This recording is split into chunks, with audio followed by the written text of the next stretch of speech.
and welcome to the History Hotline, the hottest line for all things Black history and beyond. Hello everyone, and welcome to episode 74 of the History Hotline. My name is Deanna Lynn Cook, and I, as always, will be your host today. Now, today's episode, we're going probably as far back historically as I've ever been on this podcast, and we're going to be thinking about the Ivory Bangle Lady. Now, whilst in a way this history is recent in some ways because of the discovery, the time we're actually thinking about is Roman Britain. So the 4th century. So we're going back, really, really far back. I'm out my comfort zone, I'll be honest. I think the majority of the histories I've done on here, 20th century, 21st century. So to take us all the way back to 400, 300 and something AD, is, quite far. But bear with me, because we're going to be thinking about archaeology, finding the remains of the Ivory Bangle Lady, what that meant for Roman Britain, what that means for migration, what it means for maybe even multiculturalism and how we think about it in the context of Roman Britain. And also what we think about archaeology and, the tools that archaeologists have at their disposal to use to find out things I didn't even know were possible from essentially a pile of bones and remains.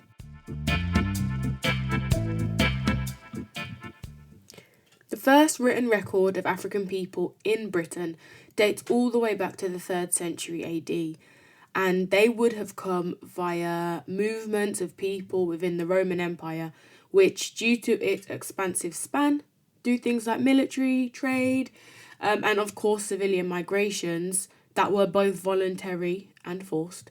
All different kinds of people will have travelled within the empire, and Britain was part of the Roman Empire in the 3rd century and into the 4th century. This would have created what we might now think about as like a multicultural time. I don't think they would have described it as that. It would have just been, the state of the place, a result of trade. But, looking back, there would have been so many different people moving around due to trade patterns and the military and military movements, that it would have looked very colourful, very multicultural, looking back. David Olusoga, in his book Black and British, actually notes that, and I quote, "Key discoveries relate to some 200 remains that were discovered in York in finds made by chance over the course of the 19th and 20th century. When the story of Peter Fryer wrote in his book Staying Power in 1984, he noted that among the skeletons exhumed were several whose in proportion suggested that there were black Africans. And 30 years later, forensic sciences confirmed what in the 1980s was a mere suspicion to be true."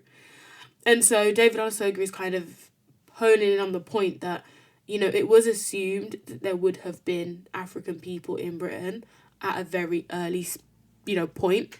However, those actual discoveries weren't made until a little bit later on. Peter Fryer writing in 1984, publishing in 1984, and the Ivory Bangle Lady, who we're thinking about today, is discovered, or her remains are discovered in 1901 in York near a place called Sycamore Terrace.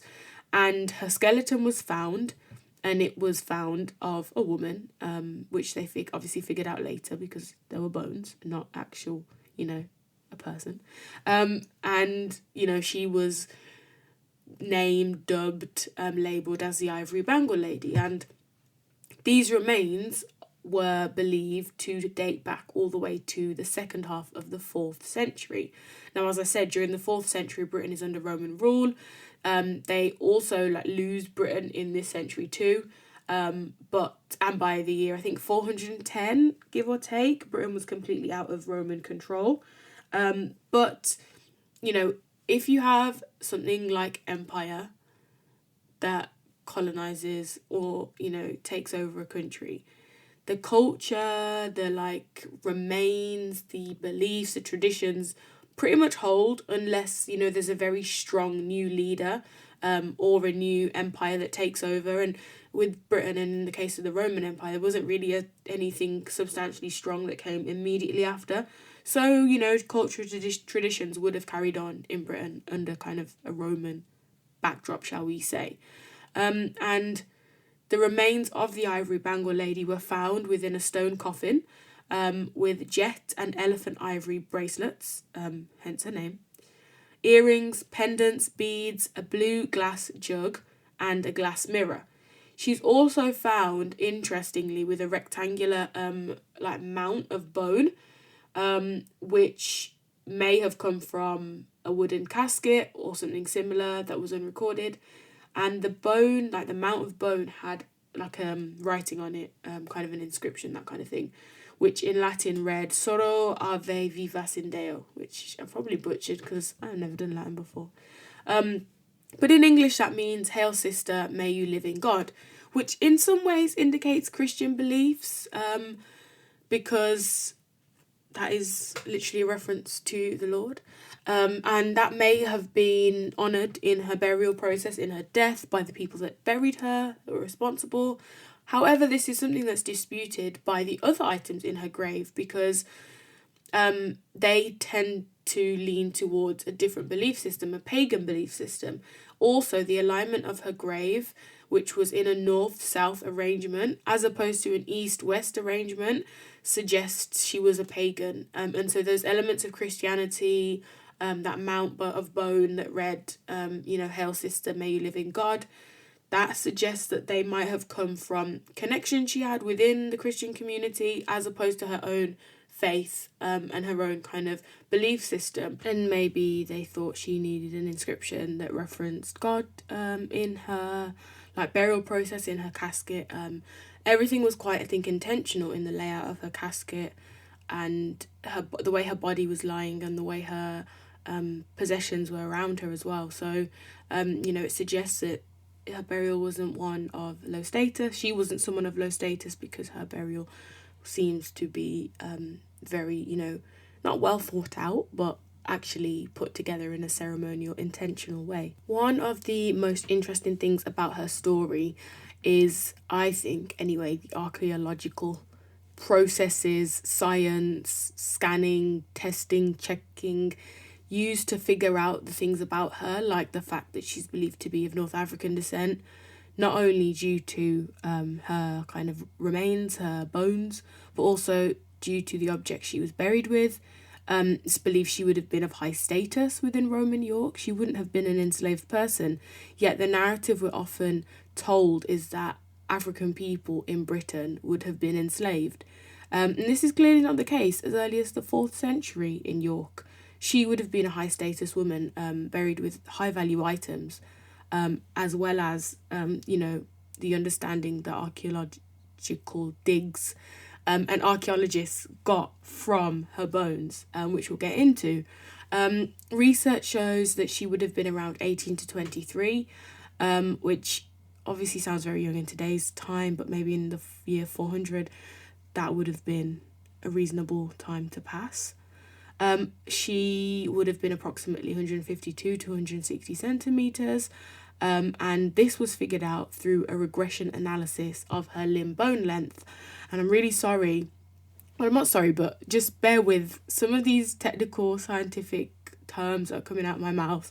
I don't completely understand what they mean. I've done my research though, I'm getting my head around some of them, but it's fascinating to me at some of the processes that they put these remains through. So to figure out that she was of North African ancestry, they would have done something called a craniometric multivariate analysis, which cranium, brain, the skull, they would have used her skull, you get there with the words, and in simple terms is an analysis of the skull, amongst other things.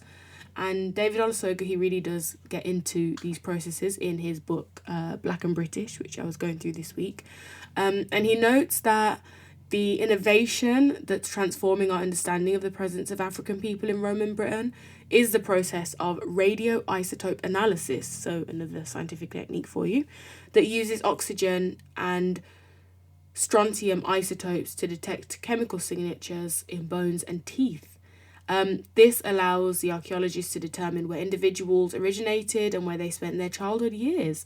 By means of these techniques, we can distinguish individuals born and brought up in hot climates from those who come from colder regions, and establish where the remains unanswered in Britain belong to locals or outsiders. Whether the remains obviously left behind belong to people that would have been born and raised in Britain, a colder climate, or outsiders from a warmer climate like North Africa, the Mediterranean, or even further afield.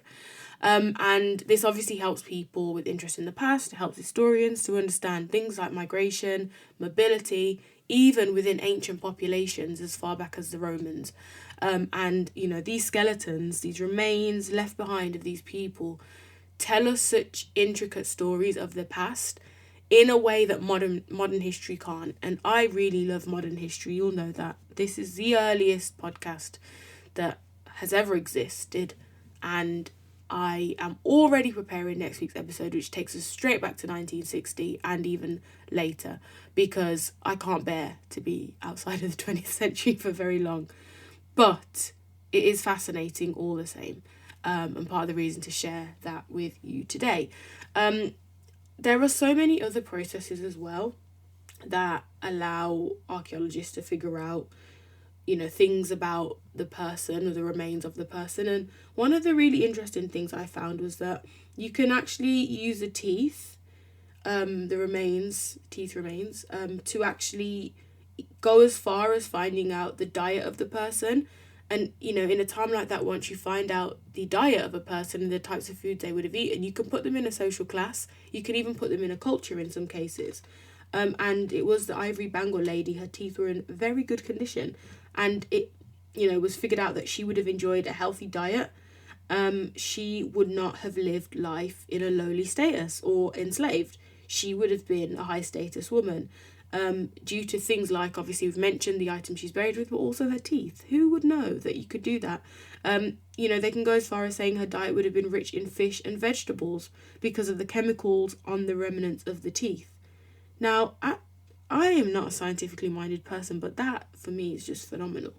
And don't you just love when all the different disciplines work together to just figure out really cool stuff about the past? Well, I do. As we mentioned, radioisotope analysis, the craniometric multivariate analysis, processes of radiocarbon, they all can place this woman, just from her remains and the things in her coffin and the way she's buried, to a certain time and place. And that time and place is Roman Britain, and more specifically, York. Now, I think that there are some ethical issues when we think about this kind of research, because exhuming human remains from their place of rest, some might argue it's very disrespectful to the dead and unethical. And, then going on to display them in museums, their remains, or to have them on show, even though, they're so far from the time they would have been alive as people, there is a very big argument to suggest this is unethical. And some of it just sits a bit strangely with me, the fact that there are remains of people being dug up, but just the possibilities and what you can find out about the past, not something I can fall either way or on either side of that debate. I think I'm in a place of sitting on the fence with this one, but again, something to think about, the ethical side of this kind of research. Interestingly enough, I mentioned Roman Britain, York in particular. It seems to be the case. And a joke made is that Roman York seems to be in some ways more multicultural in the 4th century than York does today in 2022. Just because of the, skulls that were found that I mentioned before, around 200, I think it's 11 to 12% of them would have said to have been people from North Africa and from the continent. And it really does contradict this idea that people from Africa only arrived enslaved in a much, much later time period, and they would have all come as low status. the wealth that that woman would have come with, and probably had connections to the military, and maybe was moving around with people in the military, family members or otherwise, because that part of York was actually quite a strong base for the Roman army, and a significant military settlement. She had a number of luxury goods in her grave. That speaks to her lifestyle, and it speaks to the lifestyle of other people that would have been similar to her, migrating for similar reasons. There's a clear mobility that existed, that, you know, shows that 3rd century York, 4th century York were a little bit maybe more ethnically and racially diverse than York now. Which is just, you would never, how would you ever know that otherwise, you know? Dr. Hella Eckhart, who is a senior lecturer at the University of Reading, says, and I quote, to date, we've had to rely on evidence of such foreigners in Roman Britain from inscriptions. However, by analysing the facial features of the Ivory Bangle Lady, measuring her skull compared to reference populations, analysing the chemical signature of the food and drink she consumed, as well as evaluating the evidence from the burial site, we are now able to establish a clear profile of her ancestry and social status. So again, the point being made here is that, you know, the evidence that is left by the remains of this woman are so much more helpful in terms of, you know, pulling out these stories of people that would otherwise have been misunderstood, under-researched and ignored, because you wouldn't necessarily think to look for African people in Roman Britain. And as Dr. Heller notes, it was only kind of inscriptions that provided evidence for foreign people in Roman Britain, and gave us more information about Roman Britain. However, her remains, the skull measurements, chemical signatures on her teeth, the things she was buried with, those are the things that really create a clear picture of what that time was like, and the variety of social statuses, ancestry, and, like, you know, the differences that people would have been holding in that time. The Ivory Bangle Lady and her remains were not the only remains to be found, and the University of Reading's Department of Archaeology have excavated around 200 other skulls in York, which were found to be of mixed ethnic ancestry. As I mentioned, around 11 to 12% of them proved to be of African descent, suggesting that the Ivory Bangle Lady was not a one-off in this situation, and having made this move, this migration, potentially following the Roman army, and, you know, coming to York, which was a military settlement, and accompanying maybe family members or other people that were making this move. Mostly men would have made this move. Another misconception, potentially, that only men would have made this move and migrated at this time. Having the remains of a woman make sure that women are written into this history, and understood to be a part of this, North African women at that. You know, without things like these remains, the picture that we paint of Roman Britain is a lot different, and it's a similar thing that's happening, or, you know, her remains were found in 1901, so this uncovered histories a lot earlier than, say, for example, texts that are coming out in the last 10 years about the Black Tudors, and research that have been done on the tapestries of the Tudor times that have suggested there are actually Black people living in those time periods as well. So with different kind of methods and different ways of investigating the past, we are able to understand and to see the difference that would have existed, the diversity, you know, the multiculturalism, if you want to call it that, of different parts of Britain in different time periods. And the Ivory Bangle Lady is just one example. There are other examples of remains found. The Beachy Head Lady, I might do an episode on her as well. Not that her story is too much different, but, you know, the way in which she was found and the different time periods as well that it speaks of, again, is just very interesting. And it's a different methodology to what I'm used to in terms of looking at more modern history, watching a video, reading a speech that was said, or thinking about, you know, people in a different context, in a different way. This provides us with a different picture, and a different way of seeing that.